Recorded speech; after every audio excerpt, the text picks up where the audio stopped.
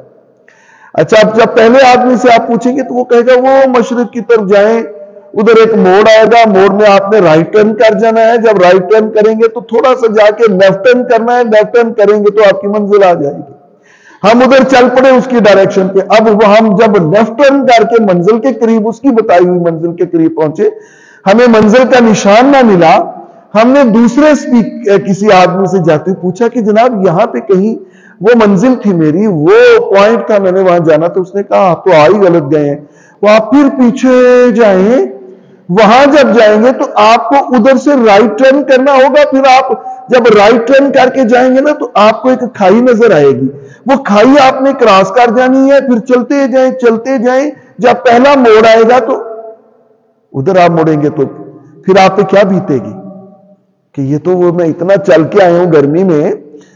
اسی لیے تو شاکر شوجہ آبادی نے کہا ہے اس زندگی کے بارے میں کہ دل من پوی تے لنگ آنی، دل من پوی تے لنگ آنی، میرے گھر دا سوکھا رائے، میں واسی ہجر دے صوبے دا، ضلع غم تحصیل جفائے، دو قدم فراق دے موزے تو ہک ہنجواں دا دریائے، جدہ شاکر اگلی من ٹپ سے اگو میں غریب دی جائے۔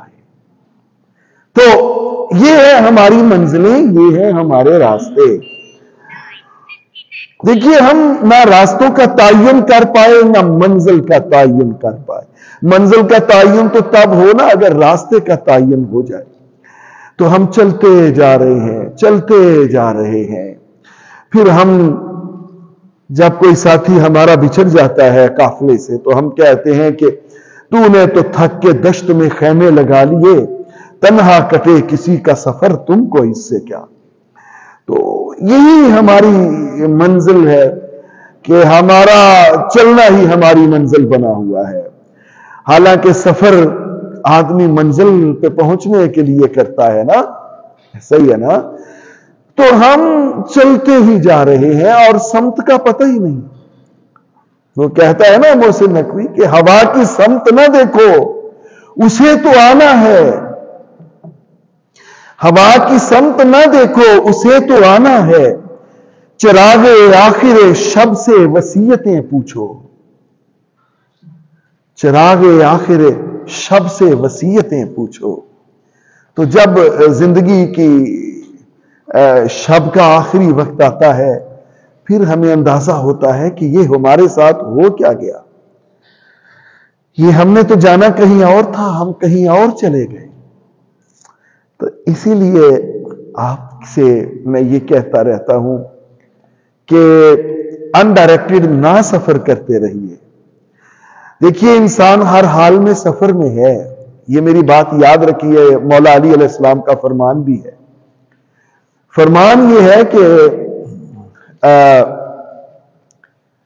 کہ انسان خواہ بیٹھا ہوا ہو یا لیٹا ہوا ہو یا وہ چل رہا ہو، وہ ہر حال میں حالت سفر میں ہے۔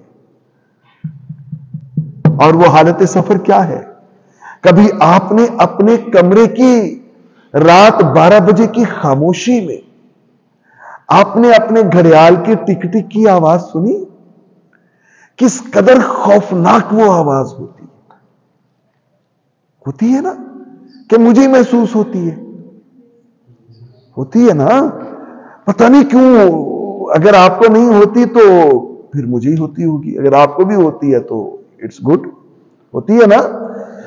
بلکہ جی چاہتا ہے کہ یہ گھڑیال اتار کے کہیں باہر رکھ دیں، یہ اتنی خوفناک ہے، ٹک ٹک کی آواز جیسے کوئی گولیاں مار رہا ہے ہمیں.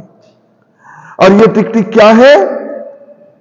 یہ وہی ہے کہ لڑکپن کھیل میں کھویا، جوانی نیند بھر سویا، بڑھاپا دیکھ کر رویا. یہی قصہ پرانا ہے، سجن یوں جھوٹ مت بولو، خدا کے پاس جانا ہے. نہ ہاتھی ہے نہ گھوڑا ہے، وہاں پیدل ہی جانا ہے. اس لیے جناب سنبھل جائیے، یہ دل کے درد ہیں، یہ دل کے زخم ہیں، یہ دل کی آوازیں ہیں. آپ سے شیئر نہیں ہوگی تو کس سے ہوگی؟ اور آپ نہیں سنیں گے تو کون سنے گا؟ اور آپ عمل نہیں کریں گے تو کون کرے گا؟ ہماری تو یعنی یہ ہے نا کہ کسی دکھ پہ کسی روز اکٹھے روئیں. دکھ ایک ہی ہے، ہم سارے ایک جیسے، میں بھی آپ بھی چلے جا رہے ہیں منزل کی پرواہ کیے بغیر چلے جا رہے ہیں. تو پھر ہم کہتے ہیں کہ میرے ساتھ چلنے والے تجھے کیا ملا سفر میں؟ وہی دکھ بھری زمیں ہے، وہی غم کا آسماں ہے، انہی راستوں نے جن پر کبھی تم تھے ساتھ میرے. مجھے روک روک پوچھا تیرا ہم سفر کہاں ہے؟ تو انشاءاللہ کل ہم اس میں ایک ڈیٹیلڈ ڈسکشن کریں گے. I would like you to bring your arguments, your discussions, your questions, your confusions relating to the novel, relating to the character, relating to the plot and relating to life itself. تو چاہوں گا میں کہ یہ ایک ہماری discussion جو ہے وہ بائیلیٹرل ہو. بائیلیٹرل سمجھتے ہیں؟ بائیلیٹرل مینز دونوں طرف سے. Am I clear? Thank you very much.